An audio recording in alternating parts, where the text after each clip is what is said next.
Welcome back to Higher Level Gaming. I'm Rob, and today we're talking about gambling. Or, well, really video games rather, but it's kind of hard to tell the difference between the two nowadays, to be honest. A few months ago, microtransactions reached new heights when Rockstar Games launched the GTA Online Casino DLC. This DLC brought a giant casino to the game with all of the bells and whistles and exploitative gambling of any real casino. Players were going broke and loving it, supposedly.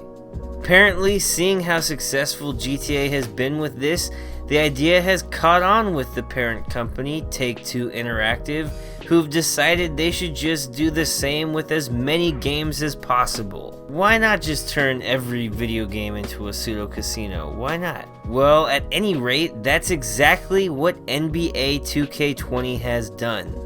When we get a look at 2K20 in the newest trailer, we get to see just how bad things have gotten. Players evolve now, adding more grind to the game. Packs, which are already just a form of loot boxes, are being focused on more than ever, and the games come packed with entirely gambling-based mechanics like this is a fucking Las Vegas Simulator 2020.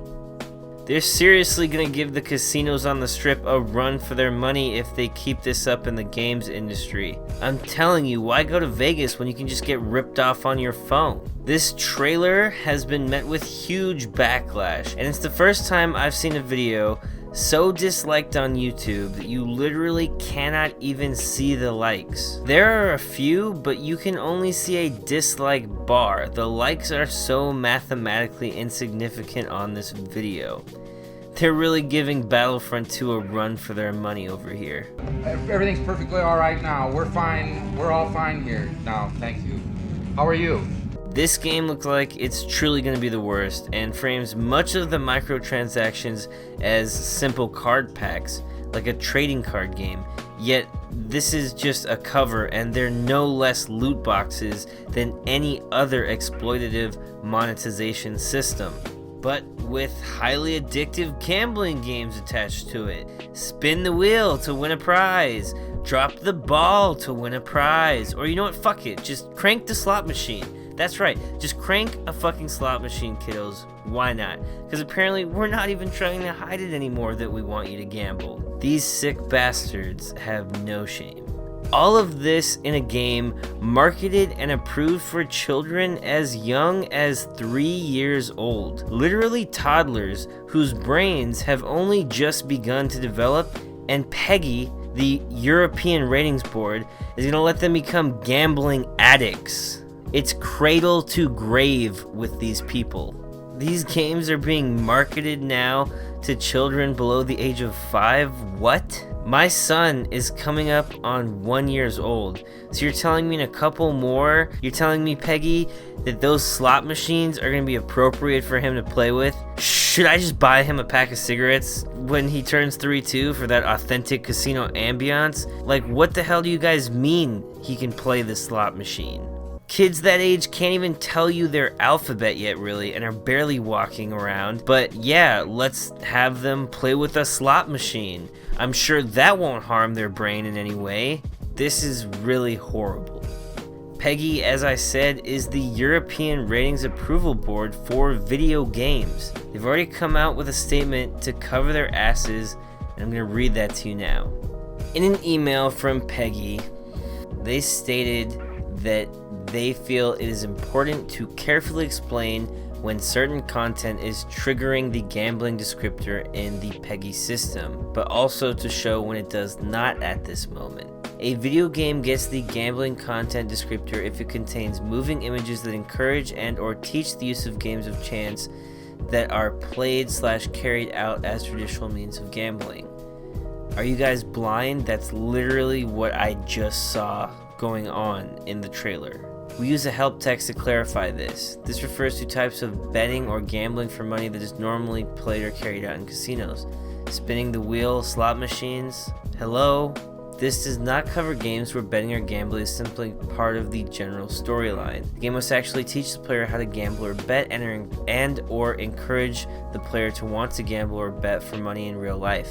For example, this will include games that teach the player how to play card games that are usually played for money or how to play the odds in horse racing. It's important to stress that the controversial imagery played a central role in the trailer, but it may not necessarily do so in the game. That's such a nice thing of you, PEGI, to just give them the benefit of the doubt like that, which has not yet been released. At this point in time, PEGI only can comment on the trailer that has been made publicly available. The trailer includes imagery that is generally known for casinos. Yes, okay, so they admit to that. Using this sort of mechanic to select an item or character or action by chance is not the same as teaching how to gamble for money in a casino. How is it not the same? That's so ridiculous, because people pay money for these things. They have monetary value. These differences currently prevent us from applying the gambling descriptor, but we are very aware that it may get too close for comfort for some people. That is part of an integral discussion that PEGI is having for the moment. Then it's just like more corporate BS. So I think this is such a lame excuse. Because you're paying for random loot boxes. You don't know what you're gonna get. Oftentimes, you're not getting something worth the amount of money you put in. PEGI simply has no idea, or just simply doesn't care how malicious these monetization practices are. This is a private company, and they're not run by any kind of government officials.